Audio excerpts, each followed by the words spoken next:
युव सामुख्य पक्षर जातिसंघ दिवस बर्णाढ़ परिवेश मध्य एक शांति पदयात्रा पालन करा सांबादिक सुधांशु महापात्र, समाजसेवी अभय बड़जना, सुरक्षार संपादक केशव रणा और समरकांति सेनार संपादक प्रमोद किशोर परिड़ा, ब्रजबंधु परिड़ा, गिरिजाशंकर महापात्र, हिमांशु महापात्र और विकास बेहेरा, आनंद चंद्र पट्टनायक, दुष्मंत बेहेरा प्रमुख जोगदे साफल्य मंडित करते।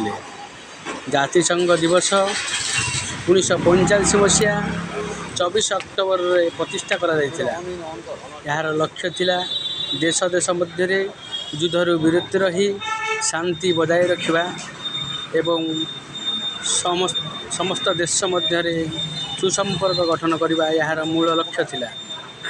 यह 1971 मसीहा प्रथम विधान परिषद गठन करा एथिरे 50 ऊर्ध्व देश सामिल थिले। वर्तमान यह 191 देश में पहुँचला। एथिरे 10टी देश स्थायी परिषद भाव रही। आसंतु ए पदयात्रा सामिल हुंतु।